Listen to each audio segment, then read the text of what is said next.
ओम नमः शिवाय। जय श्री राम। राधे राधे दोस्तों, कैसे हैं आप सभी लोग। तो आशा करता हूँ हमेशा की तरह आप कुशल मंगल होंगे, अच्छे से होंगे, स्वस्थ होंगे। यही मेरी भगवान से हमेशा कामना है, और दो लोगों की सहायता करते रहें ताकि आपका भी साथ में उद्धार हो। तो आप सभी लोगों का मैं आपके अपने चैनल में हार्दिक अभिनंदन करता हूँ, स्वागत करता हूँ। तो आज मैं आपके समक्ष फिर से श्रीमद् भगवत गीता महात्म्य कोड नंबर 16 के एक और अध्याय को लेकर आया हुआ हूँ। तो धीरे धीरे आप लोगों का प्यार के कारण मैं जो है बुक में आगे बढ़ रहा हूँ। काफ़ी अच्छा लग रहा है, क्योंकि मुझे पाठ करना बड़ा ही अच्छा लग रहा है। साथ ही साथ आप लोग को मुझे भी मोटिवेट कर रहे हो, तो उसके लिए बहुत बहुत धन्यवाद। तो हम लोग ने इसके 16 अध्याय कंप्लीट कर लिए हैं। आज हम जो है 17वें अध्याय को देखेंगे। जो हमारा 17वां अध्याय है उसका जो शीर्षक है वो आपके पास श्रद्धा त्रय विभाग योग है। तो श्रद्धा त्रय विभाग योग नामक शीर्षक अध्याय 17 का है। तो हम इसको देखेंगे। पहले पाठ महात्म का पाठ का श्रवण करूंगा मैं।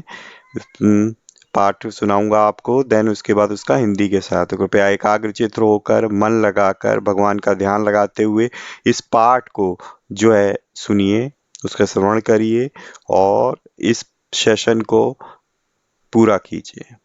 ठीक है, ताकि आपका उद्धार हो सके। ठीक है, तो प्रथम पूज्य श्री गणेश जी को याद करते उनका आह्वान करते हुए हम लोग जो है पाठ को प्रारंभ करेंगे। तो जय श्री गणेशाय नमो नमः। वक्रतुंड महाकाय सूर्यकोटि समप्रभा निर्विघ्नं कुरु देव सर्वकार्य सर्वदा। जय श्री गणपति बप्पा मोरिया।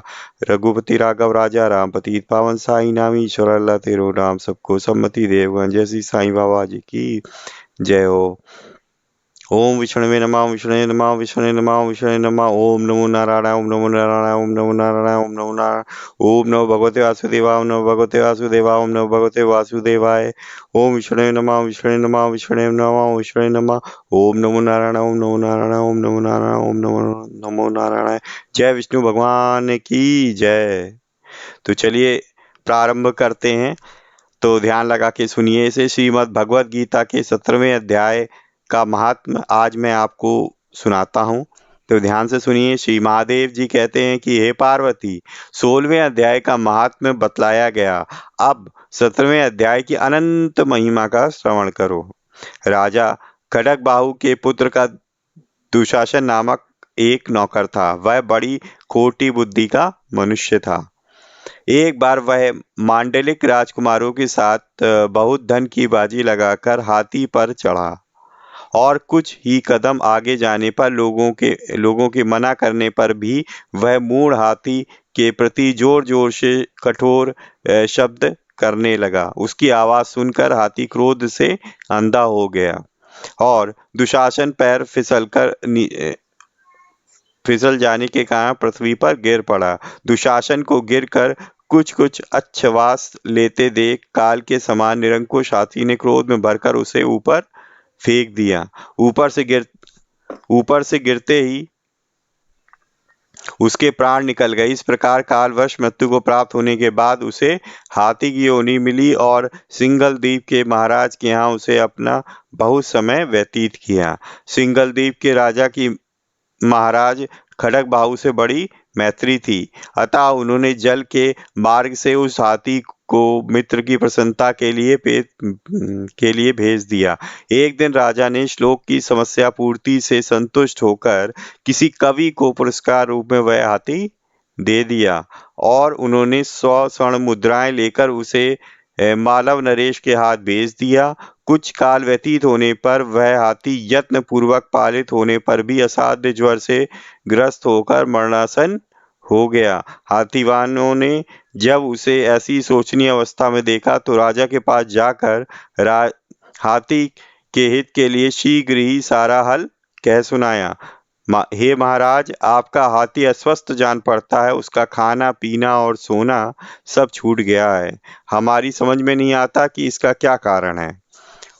हाथीवानों का बताया हुआ समाचार सुनकर राजा ने हाथी के रोग को पहचानने वाले चिकित्सा कुशल मंत्रियों के साथ उस स्थान पर पदार्पण किया जहां हाथी ज्वरग्रस्त होकर पड़ा था। राजा को देखते ही वह उसने ज्वर जनित वेदना को भूलकर संसार को आश्चर्य में डालने वाली वाणी में कहा, संपूर्ण शास्त्रों के ज्ञाता, राजनीति के समुद्र, शत्रु समुदाय को परास्त करने वाले तथा भगवान विष्णु के चरणों में अनुराग रखने वाले, हे महाराज, इन औषधों से क्या लेना है? वैद्यों से भी कुछ लाभ होने वाला नहीं है। दान और जप से भी क्या फायदा होगा, क्या सिद्ध होगा? आप कृपा करके गीता के 17वें अध्याय का पाठ करने वाले किसी ब्राह्मण को बुलाइए।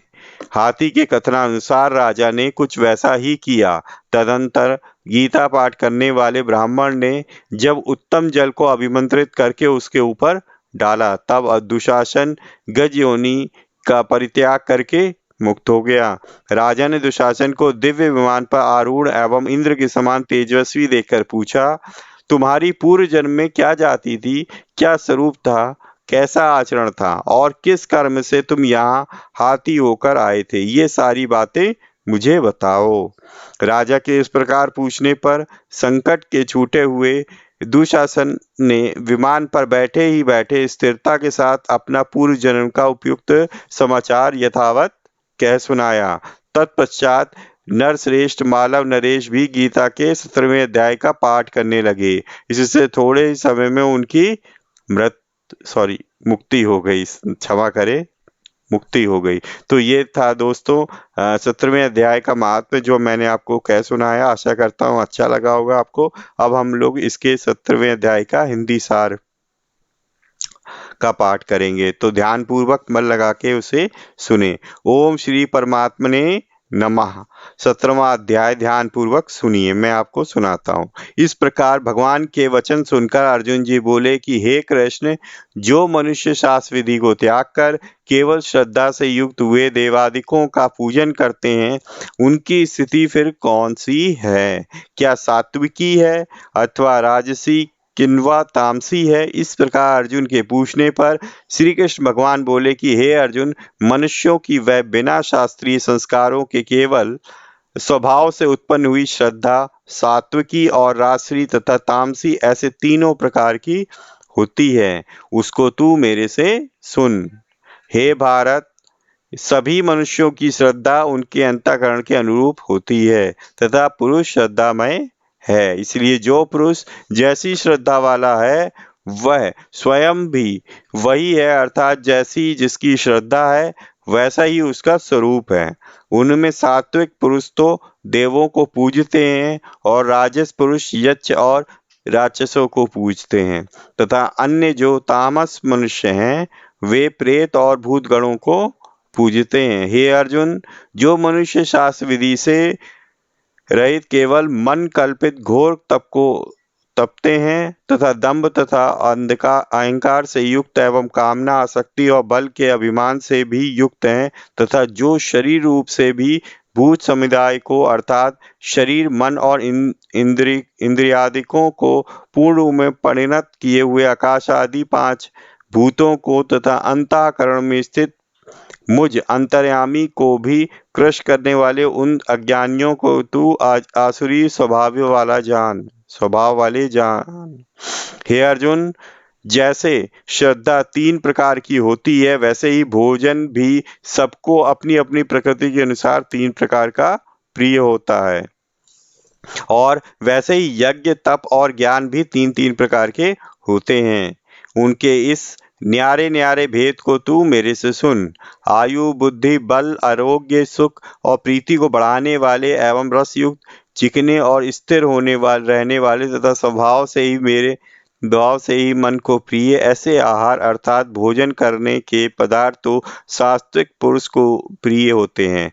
कड़वे खट्टे लवण युक्त और अति गर्म तथा तीक्ष्ण रूखे और दाहकारक एवं दुख चिंता और रोगों को उत्पन्न करने वाले आहार अर्थात भोजन करने के पदार्थ राजस पुरुष को प्रिय होते हैं तथा जो भोजन अधपका रस रहित और दुर्गम युक्त एवं बासी तथा उच्छिष्ट है तथा जो अपवित्र भी है वह भोजन तामस पुरुष को प्रिय होता है। हे अर्जुन, जो यज्ञ शास्त्र विधि से नियत किया हुआ है तथा करना ही कर्तव्य है, ऐसे मन को समाधान करके फल को ना चाहने वाले पुरुषों द्वारा किया जाता है, वह यज्ञ तो सात्विक है।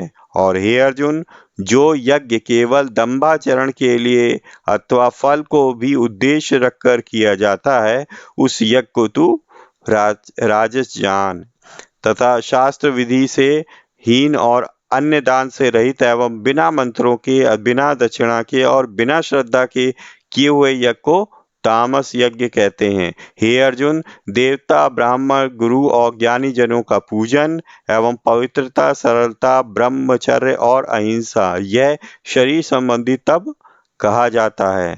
तथा जो उद्वेग को ना करने वाला, प्रिय और हितकारक एवं यथार्थ भाषण है, और जो वेद शास्त्रों को पढ़ने एवं परमेश्वर के नाम का जपने का अभ्यास है, वह निसंदेह वाणी संबंधी तप कहा जाता है।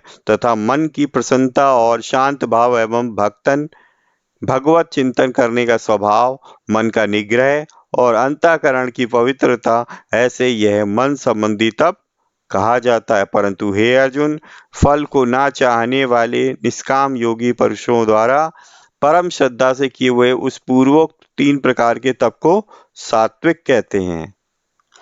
और जो तप सत्कार, मान और पूजा के लिए अथवा केवल पाखंड से किया जाता है, वह अनिश्चित और क्षणिक फल वाला तप यहाँ राजस कहा जा गया है। जो तप मूर्ता पूर्वक हठ से मन, वाणी और शरीर की पीड़ा के सहित अथवा दूसरे का अनिष्ट करने के लिए किया जाता है, वह तप तामस कहा जा गया है। और हे अर्जुन, दान देना ही कर्तव्य है, ऐसे भाव से जो दान देश, काल और पात्र को प्राप्त होने पर प्रत्युपकार ना करने वालों के लिए दिया जाता है, वह दान तो सात्विक कहा गया है। और जो दान क्लेश पूर्वक तथा प्रत्युपकार के प्रयोजन से के अर्थात बदले में अपने संसारिक कार्य सिद्ध करने की आशा से अथवा फल को उद्देश्य रखकर फिर दिया जाता है, वह दान राजस कहलाता है। और जो दान बिना सत्कार किए अथवा तिरस्कार पूर्वक अयोग्य देश काल में कुपात्रों के लिए अर्थात मद्य, मांसादि, अभक्ष्य वस्तुओं को के खाने वाले एवं चोरी, जारी आदि नीच कर्म करने वालों के लिए दिया जाता है, वह दान तामस कहा गया है। इसलिए हे अर्जुन, ओम तत्सत ऐसे 3 प्रकार का सच्चिदानंद घन ब्रह्म का नाम कहा है। उसी से सृष्टि के आदिकाल में ब्राह्मण और वेद तथा यज्ञादिक रचे गए हैं। इसलिए वेद को कथन करने वाले श्रेष्ठ पुरुषों की शास्त्र विधि से नियत की हुई यज्ञ, दान और तप रूप क्रियाएं सदा ओम ऐसे इस परमात्मा के नाम को उच्चारण करके ही आरंभ होती है। तत् अर्थात तत् नाम से कहे जाने वाले परमात्मा का ही यह सब स्वरूप है। ऐसे इस भाव से इस फल को ना चाहकर नाना प्रकार की यज्ञ, तप रूप क्रियाएं तथा दान रूप क्रियाएं कल्याण की इच्छा वाले पुरुषों द्वारा की जाती हैं। सत ऐसे यह परमात्मा का नाम सत्य भाव में और श्रेष्ठ भाव में प्रयोग किया जाता है। इसलिए तथा हे पार्थ, उत्तम कर्म में भी सत्य शब्द प्रयोग किया जाता है तथा यज्ञ, तप और ज्ञान में जो स्थिति है वह भी सत्य है, ऐसे कही जाती है। और उस परमात्मा के अर्थ किया हुआ कर्म निश्चय पूर्वक सत्य है, ऐसा कहा जाता है। हे अर्जुन, बिना श्रद्धा के होमा हुआ हवन तथा दिया हुआ दान एवं तपा हुआ तप और जो कुछ भी किया हुआ कर्म है, वह समस्त असत ऐसे कहा जाता है। इसलिए वह ना तो इस लोक में लाभदायक है और ना मरने के पीछे ही लाभदायक है। इसलिए मनुष्य को चाहिए कि सच्चिदानंद घन परमात्मा के नाम का निरंतर चिंतन करता हुआ निष्काम भाव से केवल परमेश्वर के लिए शास्त्र विधि से नियत किए हुए कर्मों का परम श्राद्ध और उत्साह सहित उच्चारण करे। इति श्रीमद् भगवद गीता रूपी उपनिषद एवं ब्रह्म विद्या तथा योग शास्त्र विषयक श्री कृष्ण और अर्जुन जी के संवाद में श्रद्धा त्रय विवाद योग नामक 17वां अध्याय। तो दोस्तों ये था 17वां अध्याय जिसका शीर्षक था श्रद्धात्रय विभाग योग। ठीक है, जिसका मैंने महात्मा और उसका हिंदी सार मैंने आपको कह सुनाया। आशा करता हूँ आप लोगों को अच्छा लगा होगा। अच्छा लगा हो तो प्लीज लाइक सब्सक्राइब करना ना भूलें। तो बेल आइकन को प्रेस करें ताकि लेटेस्ट से लेटेस्ट इंफॉर्मेशन आप तक पहुंच सके। तो मिलेंगे नेक्स्ट वीडियो में, तब तक के लिए जय श्री राम।